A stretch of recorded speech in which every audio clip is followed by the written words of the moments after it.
축복합니다. 3일 동안 잘 보내셨습니까? 3일 동안 잘 지내셨습니까? 건강하셨습니까? 예. 이렇게 예배의 자리에 오셔서 감사드리고, 오늘 하나님께서 말씀을 통해서 여러분의 영혼에 깊은 울림이 있게 하실 줄 믿습니다. 지난 시간에는 기억나십니까? 악을 악으로, 욕을 욕으로 갚지 말고 뭘 하라고 그랬어요? 도리어 복을 빌어줘라, 복을 빌어줘라, 이런 말씀 드렸죠. 이것을 위해서 우리가 부르심을 받았다. 기억나십니까? 악을 악으로, 욕을 욕으로 갚지 말고 도리어 복을 빌어줘라. 이걸 위해서 우리가 부르심을 받았다. 여러분, 우리는 하나님의 복을 이어받게 하기 위해서 하나님께서 우리를 부르신 줄 믿습니다. 여러분, 영생의 복은요, 먼저 믿는 우리를 통해서 흘러가는 겁니다. 여러분, 그렇죠? 영생이 어디를 통해서 흘러갑니까? 하나님께서 먼저 부르신 사람, 하나님 앞에서 선택된 사람들을 통해 가지고 하나님의 복, 영생의 복, 구원의 복이 흘러가는 거예요. 그래서 여러분, 누군가가 여러분을 전도했을 거예요. 누가 전도했어요? 저는 모태지는 어머니가 전도했죠. 그렇죠? 어릴 때 저는 어머니에게 업혀 다녔기 때문에 부모님께 전도받은 거예요. 그러니까 구원의 복이 어떻게 흘러가느냐? 먼저 믿은 사람, 하나님의 사랑을 크게 받은 사람으로부터 그 은혜의 복이 흘러간다. 그래서 야곱이 그 당시 최고 통치자 바로에게 축복을 했다는 거예요. 왜냐하면 하나님의 복이 우리를 통해서, 믿는 자를 통해서 흘러가기 때문에 이 바로가 야곱을 축복한 게 아니고 누가 누구를 축복했어요? 야곱이 바로를 축복했다는 거예요. 놀라운 일입니다. 그래서 악을 악으로, 욕을 욕으로 갚지 말고 오히려 축복해 주라. 그러면서 제가 말씀드렸죠. 예수님께서도 자기를 잡으려고 온 누구의 길을 말고죠. 그래서 베드로가 말고의 길을 쳤잖아요. 말고의 길을 잘랐는데 예수님께서 이렇게 말씀하십니다. 이 칼을 도로 꽂아라. 칼집에 도로 꽂아라. 악을 악으로, 욕을 욕으로 갚아서는 안 된다. 그래서 이 칼을 도로 집에 꽂아라. 이런 방법으로, 이 악한 방법, 아무리 네가 옳다고 해도 방법이 악하면 하나님의 나라를 이룰 수 없다는 거예요. 칼을 가지는 자는 칼로 망한다는 거예요. 내가 아무리 의로운 일을 해요. 너무너무 의로운 일을 해요. 근데 그 방법이 악하면 그게 뭐로 된다고요? 악한 마귀가 사용할 수 있다는 거예요. 그래서 예수님께서 말고의 길을 고쳐주고 난 다음에 바로 십자가를 지시는 겁니다. 자, 그런 의미에서 십자가는 악을 악으로 갚는 게 아니고 악을 선으로 갚아버리는 거예요. 완전한 승리가 돼버리는 거예요. 악을 악으로 갚아버리면 또 복수가 일어나겠죠. 근데 악을 선으로 갚아버리니까 어떻게 됐어요? 내가 완전한 승리, 십자가는 완전한 승리인 줄 믿습니다. 요셉도 마찬가지예요. 악을, 형들이 얼마나 악한 짓을 했습니까?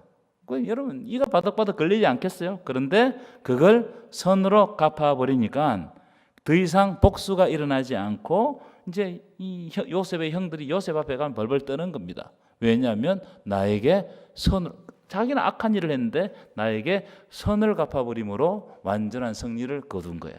그러니까 하나님의 방법이 이런 방법입니다.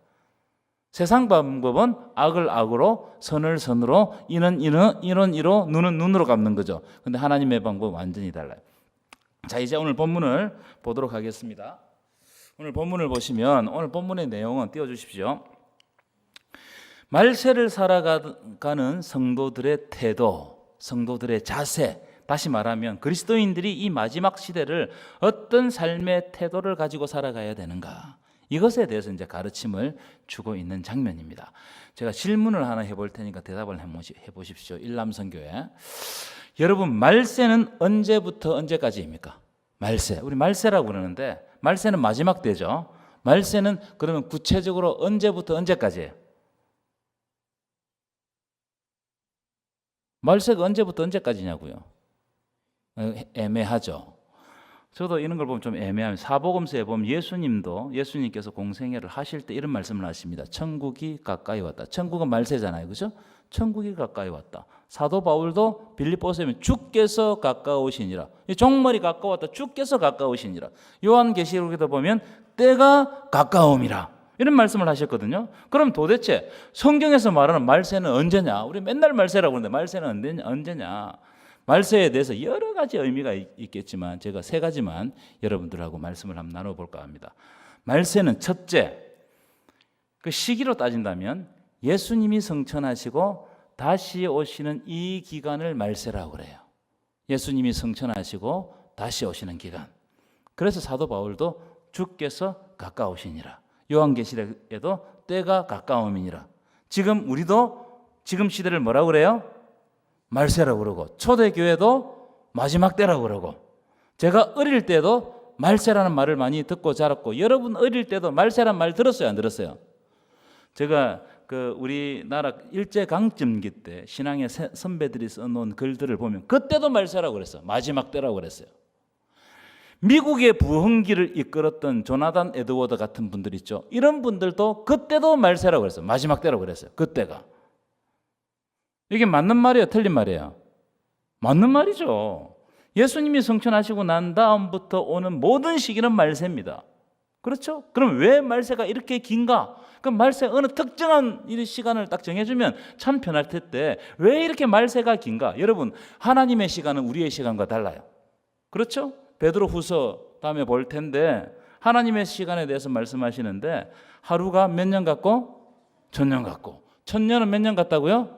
하루 같다는 거예요. 하나님의 시간 개념이 달라요.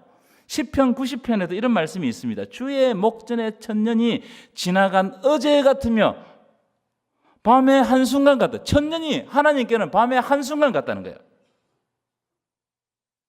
천년이 하나님께는 잠시라는 겁니다. 그렇기 때문에 하나님 입장에서는 말세는 잠시예요. 금방 오는 거예요. 임박한 거예요. 언제 올지 모르지만 아주 금방 오는 겁니다. 하나님 입장에서.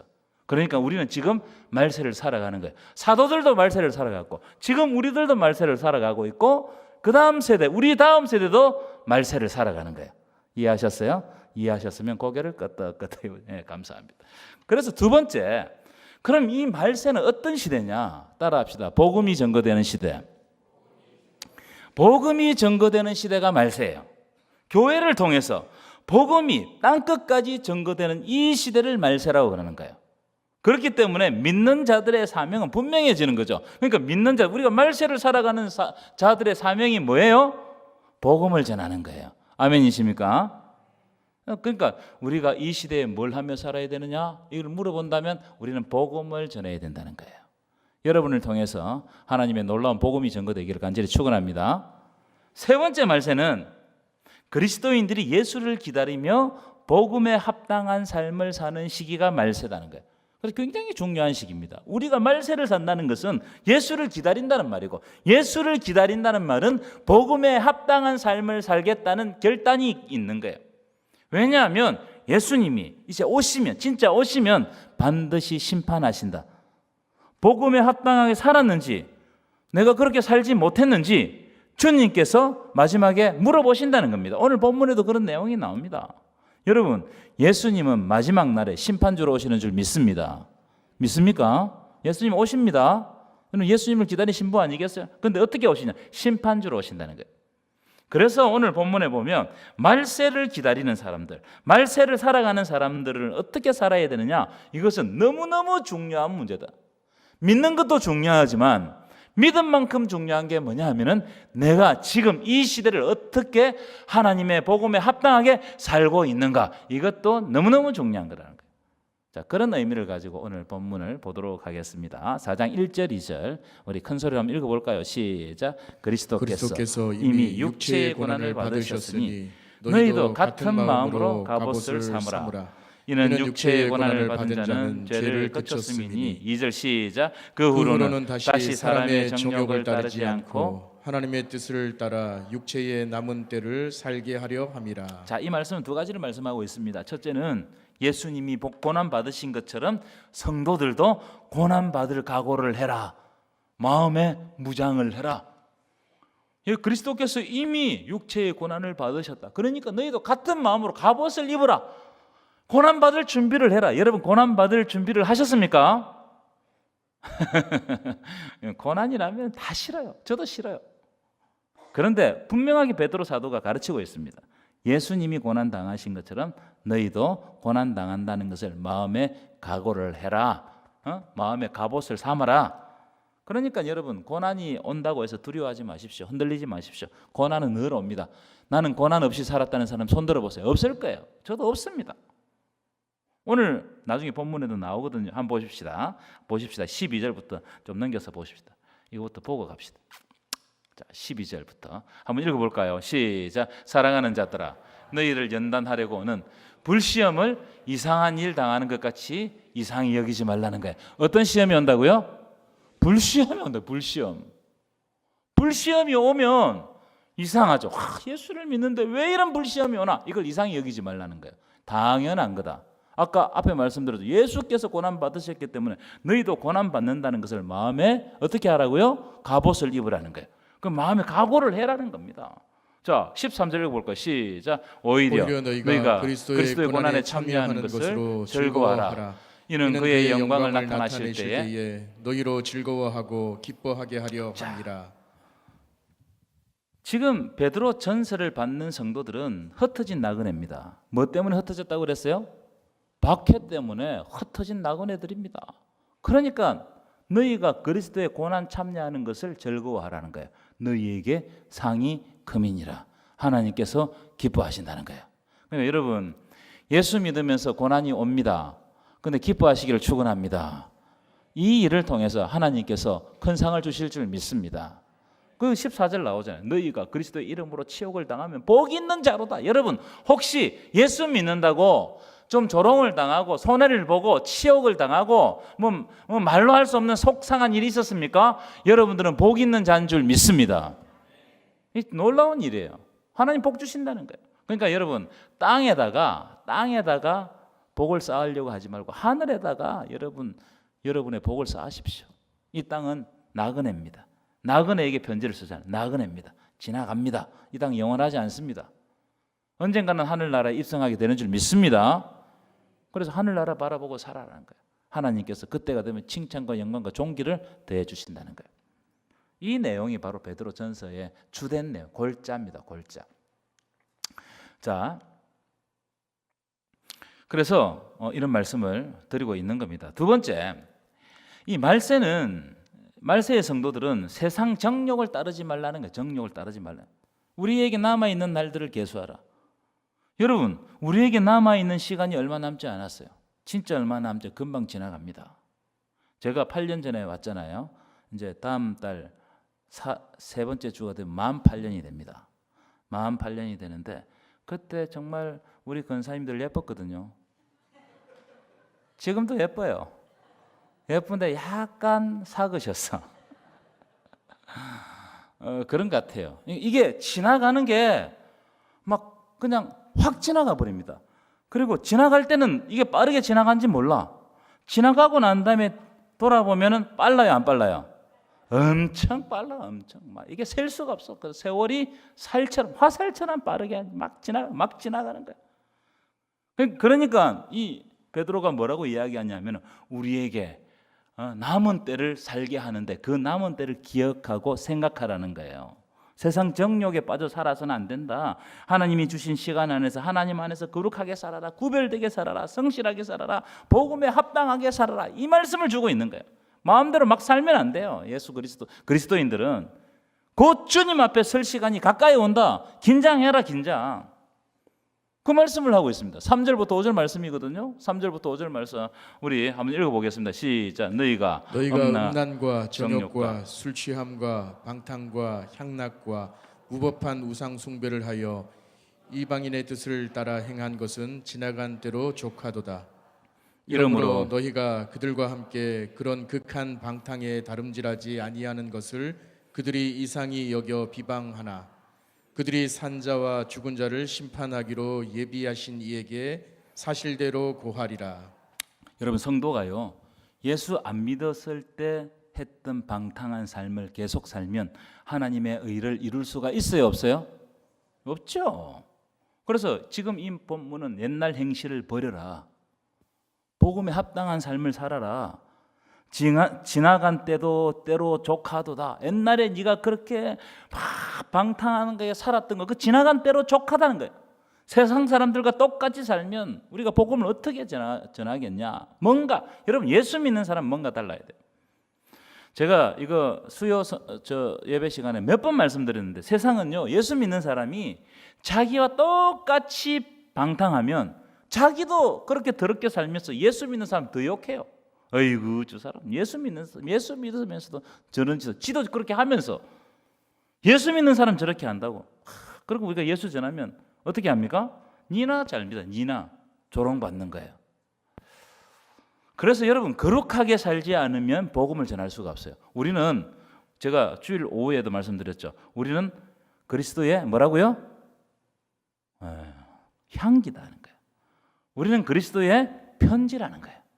그리스도의 복음을 담아가지고 우리가 보내는 거예요. 복음을 담는 그릇입니다.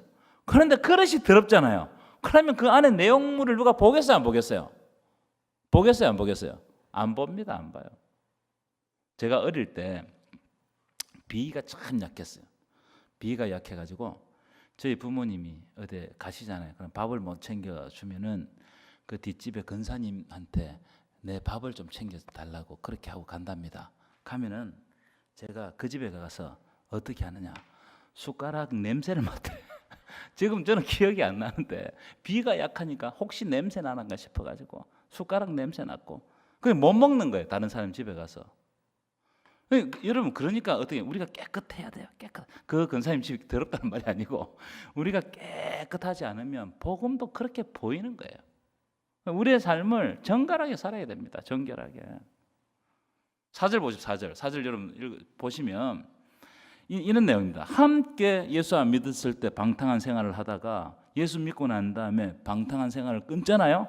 그러면은 예수 안 믿는 사람들이 아니 별스럽게 산다고 말해요. 친구들이 비방한다는 거예요. 아이고 별나게 믿는다. 별나게 대충 믿어라. 니만 예수 믿냐? 내가 보니까 다른 사람 예수 믿는 사람 보니까 뭐 비슷하게 살더라마는 뭐 그렇게 별나게 사냐? 이렇게 비방한다는 거예요. 자, 그런데요, 저는 그렇게 생각합니다. 우리가 그런 비방을 받더라도 계속해서 구별된 삶을 살면 세상이 나를 인정해줘요. 가다가 멈추면 그럼 그렇지. 그리고 니랑 내랑 뭐가 다르노? 똑같이 그렇게 도매급으로 취급해버리거든요.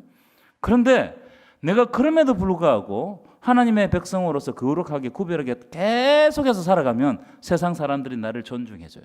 나를 존중했는데 처음에는 비방하다가 계속해서 우리가 거룩한 삶을 살면 세상이 우리를 동경해요. 그래서 여러분 어설프게 예수 믿으면 안 돼요. 어설프게. 믿으려고 하면 확실히 믿어야 돼요. 따라합시다. 믿으려고 하면 확실히 믿자. 확실히 믿어요. 확실하게 믿어야 돼요.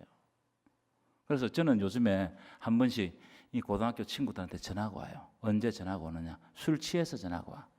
자기가 힘드니까 어디 말할 데가 없잖아요. 그럼 나한테 기도해 달라는 거예요. 근데 기도해줘요. 어떤 애는 막 울어요. 얼마나 힘들겠어요.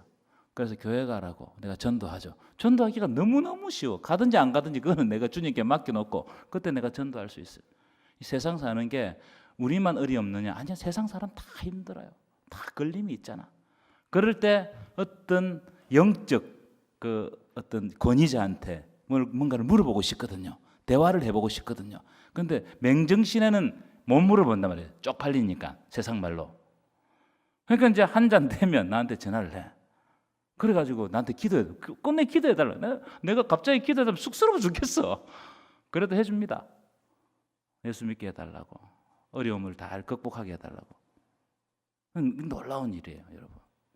왜 그래요? 하나님께서 나의 살아왔던 이 목회적인 삶을 보고 그 사람들에게 영적 권위자로 세워주시는 거예요. 내가 서고 싶어서 선 게 아니에요. 자, 그런데 5절 다시 보시면 우리를 비방하고 박해하는 자들이 있죠. 그들은 결국 주님의 심판대 앞에 서서 자신의 죄를 직접 고백하게 된다는 거예요. 그들이 산자와 죽은 자를 심판하기로 예비하신 이에게 사실대로 자기의 삶을 고하리라.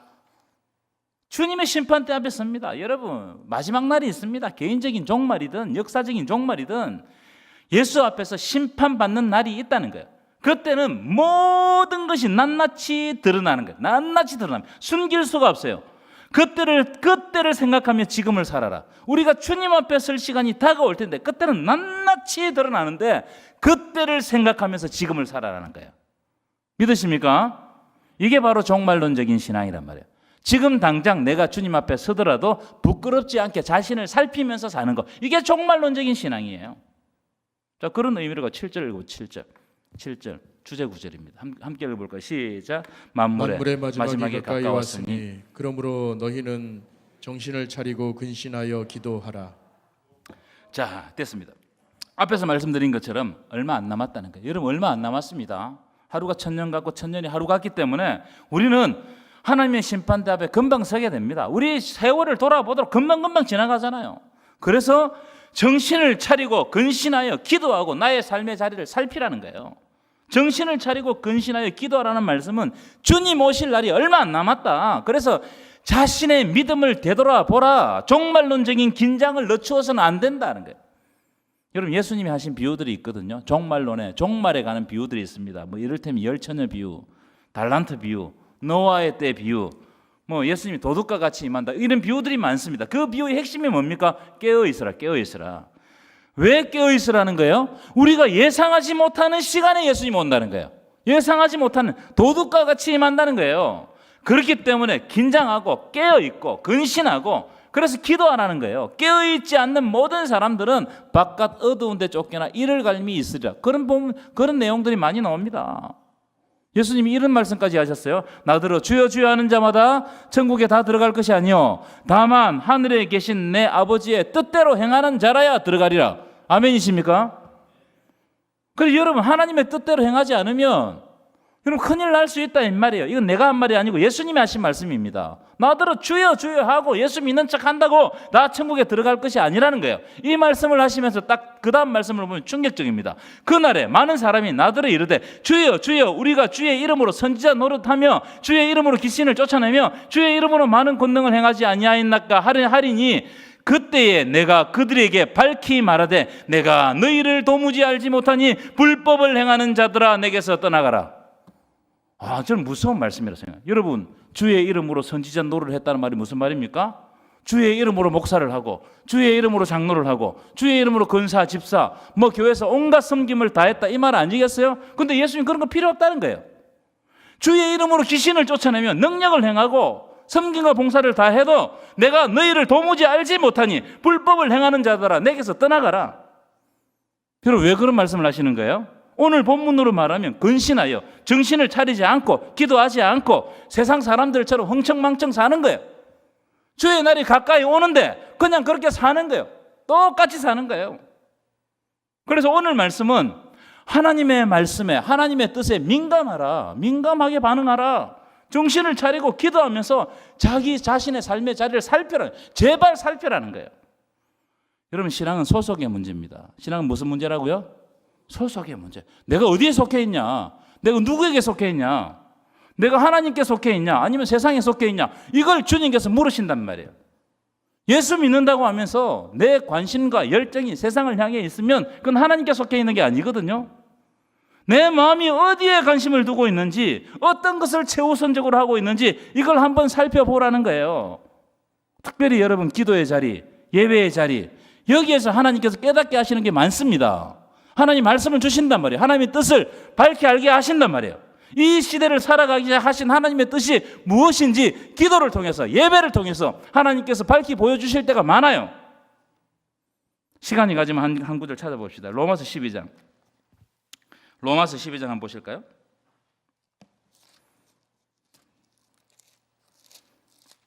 1절이죠. 우리가 너무나 잘 아는 말씀이죠.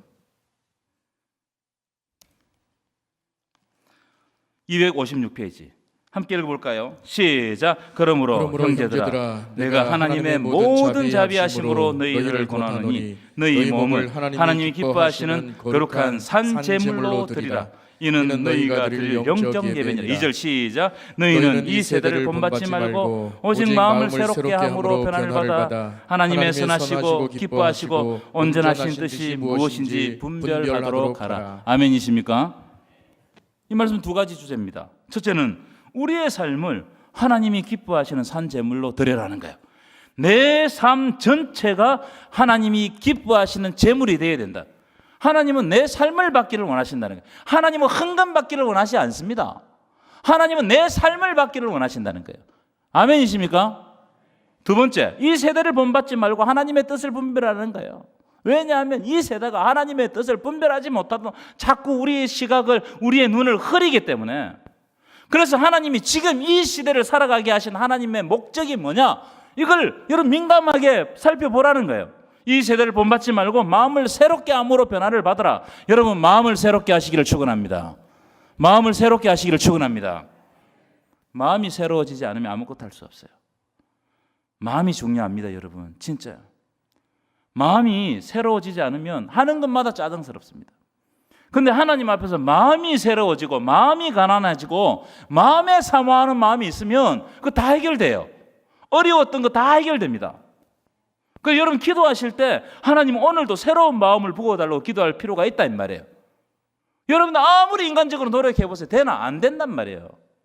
근데 하나님께서 어느 날 나에게 은혜 주셔서 마음을 가난하게 하고 마음의 사모함을 주시면 어떠한 여러 가지 나에게 걸림돌이 있어도 그걸 뚫고 나가는 거예요. 여러분 마음을 새롭게 해달라고 기도하세요. 진짜 기도 제목이에요. 자, 8절도 읽어볼까요? 8절 시작. 무엇보다도 뜨겁게 서로 사랑할지니. 사랑할지니 사랑은 허다한 죄를 덮느니라. 여러분 여기서 알 수 있는 한계가 딱 있어요. 하나님은 허물을 덮기를 원하신다는 거예요. 그렇죠? 사람은 허물을 캐내기를 원합니다. 다른 사람에게 작은 허물이 보이면 그걸 못 참아요. 그래가지고 그 사람의 허물을 결국 어떻게 한다고요? 캐내가지고 힘들게 하는 거예요. 근데 하나님은 덮어라. 까발리면 안 된다는 거예요. 여러분 만약 하나님이 우리 죄를 다 까발렸다면 여기에 살아남아 있을 사람이 누가 몇 명 있겠어요?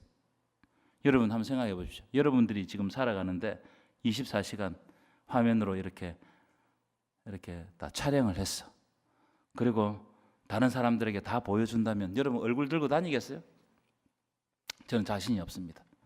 얼마나 부끄러운 말과 생각과 행동을 많이 하는데. 예수님이 우리를 위해 십자가를 지신 것은 사랑으로 우리 죄를 덮기 위함입니다. 그래서 우리는 1만 달란트 빚진 자들입니다. 갚을 수 없는 빚을 예수님께 졌다 이 말이에요. 빚진 자예요, 빚진 자. 하지만 우리는 한 데나리온 빚진 자를 사랑으로 덮지 못해요. 저도 그래요. 나한테 손해나면 이게 막 올라오거든요. 용서가 잘 안 돼요. 그런데 오늘 분명하게 이야기합니다. 무엇보다 뜨겁게 사랑할지니 사랑은 허다한 죄를 덮는다는 거예요. 여러분 웬만하면 덮으세요. 사람이요 완벽하지 못합니다. 잘못을 하죠. 말에도 허물이 있고 행동에도 허물이 있고 다 허물이 있습니다. 그런데 그걸 주의 사랑으로 덮으면 거기서 장미꽃을 피울 수 있어요. 그런데요 그걸 자꾸 파내잖아요. 절대로 거기서 씨앗을 빼낼 수가 없습니다. 어느 정도 묵혀야 거기에서 땅의 에너지로 말미암아 올라오는 거예요. 그래서 베드로사는 무엇보다 뜨겁게 사랑함으로 모든 허물을 덮어줄 때 공동체가 바로 서는 거예요. 그래서 자꾸 캐내면 교회는 무너집니다. 왜냐하면 인간적인 의가 드러나기 때문에 그래요. 그런데 그걸 조금 묵히잖아요. 하나님 아시죠? 하나님의 때는 좀 느리거든요. 하나님의 때가 되면 정리할 걸 정리하십니다. 내가 정리하려고 하면 그게 어려워요. 내가 지난 시간에 말씀드렸잖아요. 내가 어떤 악을 보고 그 악을 내가 만약에 어떤 세상적인 방법으로 그걸 없애잖아요. 그러면 나도 악한 사람이 되어버려요. 하나님의 뜻을 이룰 수가 없는 거예요. 그럴 때는 그냥 맡겨놓는 겁니다. 하나님은 역사 속에서 시간 속에서 역사하시기 때문에. 그래서 여러분 마음을 좀 너그럽게 아량을 가지시고 넓은 마음을 가지시기를 축원합니다. 봐도 좀 못 본 채 하세요. 못 본 채 하시고 지나가시고 저걸 말해야 되는데 말하고 싶어 죽겠죠. 입이 막 간지러워가지고 막. 그런데 그걸 가만두시면 하나님께서는 질서 속에서 자연스럽게 해결하십니다. 자, 그다음 보십시다. 자, 9절 보실까요? 이건 이제 이 말씀들은 읽어보시면 아는 겁니다. 서로 대접하기를 원망 없이 하고. 자, 이때는 순회 선교자들이 많았어요. 선교사들이 순회 이제 설교자들이 많았습니다. 그래서 이 대접하는 것이 여러분 어때요? 부담스럽죠. 그런데 그걸 원망 없이 누구든지 다 좀 이렇게 채워줄 수 있도록 그렇게 하라는 거예요. 교회에서는 그렇게 해야 돼요. 선교사님이나 또 누가 오거든 좀 이렇게 아량을 베풀고 좀 베풀어야 됩니다. 10절 보실까요? 읽어보겠습니다. 시작. 각각 각각 은사를 받은 대로 하나님의 여러 가지 은혜를 맡은 손한 청지기 같이 서로 봉사하라. 저는 이 말씀을 읽고 어떤 생각이 들었냐면 은혜를 받았으면 더 큰 은혜를 받았으면 더 많이 섬기는 거예요. 그런데 좀 마음이 각박하고 힘들면 섬기기가 어렵거든요. 그래서 교회에서도 목사님 저 사람 좀 섬기라고 그러세요. 저 사람 좀 섬기라고 그러세요. 나도 그렇게 말하고 싶어요. 그런데 여기 벌써 보면은 각각 은사를 받은 대로 하나님의 여러 가지 은혜를 맡은 선왕청지같이 서로 봉사하라. 은혜를 받아야 돼요. 그래서 여러분 기도해야 됩니다. 누가 누구를 섬겨라 이런 말 필요가 없어. 하나님 우리 교회에 은혜를 주시옵소서. 마음이 바뀌면 섬깁니다. 마음이 바뀌면 섬깁니다. 진짜 그걸 저도 오늘 좀 깨닫게 되었어요. 마음이 바뀌면 섬기게 된다. 그래서 하나님 마음을 바꾸는 게 중요해요. 땅이 바뀌면 비가 안 오고 막 땅이 갈라지면 거기에서 식물이 올라와야 안 올라요? 못 올라온단 말이에요. 근데 비가 촉촉하게 내려 땅이 바뀌어 버리면 이게 올라온단 말이죠. 그 은혜가 많아야 돼요. 영적 분위기를 잘 만들어야 됩니다. 우리 교회가. 자, 마지막 11절 한번 읽어볼까요? 자, 시작. 만일 누가 말하려면 하나님의 말씀을 하는 것 같이 하고 누가 봉사하려면 하나님이 공급하시는 힘으로 하는 것 같이 하라. 여기까지. 이 말씀의 핵심이 뭐냐면 내가 드러나면 안 된다는 거예요. 내가 드러나면 안 돼요. 내가 영광 받으면 안 된다는 거예요. 말 한마디를 해도 내 주장으로 하지 말고 하나님의 말씀을 대언하듯이 조심스럽게 하라. 이 말씀은 저에게 주는 말씀이에요. 하나님의 말씀을 하듯이 조심스럽게 하라. 말이 교회에서 큰 화를 부르거든요. 그래서 이 교회 공동체, 이 공동체는 내게 아니지 않습니까? 주님의 공동체 아니겠어요? 그렇기 때문에 내 주장대로 하지 말고 내 말을 막 쏟아내지 말고 하나님의 말씀을 대언하듯이 조심하라는 거예요. 봉사도 마찬가지입니다. 내 힘과 능력을 자랑하지 말고 오직 하나님이 허락하셔서 하는 것처럼 겸손하라는 거예요. 그래서 겸손이 남아야 돼. 겸손이 남으면 좋은 열매가 맺혀요. 그런데 해놓고 내 입으로 다 이야기해버리고 내 힘으로 해버린 것처럼 하면은 그게 아름다운 열매가 꼽히지 못한다는 거예요. 겸손해라, 겸손해라. 그래서 이는 범사 예수 그리스도로 말미암아 하나님이 영광을 받으시게 하려 함이니. 그리고 오늘 결론은 뭐냐? 하나님께서 영광 받으셔야 된다는 거예요. 내 삶을 통해서 말세를 살아가는 성도들의 삶을 통해서 하나님이 영광 받으셔야 된다. 여러분 하나님이 영광 받으시기를 소원합니다. 하나님이 영광 받으셔야 된다. 그러니까 좀 내 고집, 내 생각 좀 내려놓고 이게 진짜 이 말을 해서 이 행동을 해서 하나님께서 영광 받냐? 아니면 내가 영광 받냐? 내가 뭐 하는 고집대로 다 이끌어갈 거냐? 아니면 이게 진짜 하나님의 영광을 위해서 하는 일이냐? 다시 한번 생각하면 교회 공동체는 그분들로 말미암아 아름답게 세워진다는 거예요. 하나님께서 여러분들에게 은혜를 주실 줄 믿습니다. 마음을 바꾸어 주실 줄 믿습니다. 여러분들을 통해서 동부교회가 주님 오실 때까지 존재하는 교회가 되게 하실 줄 믿습니다.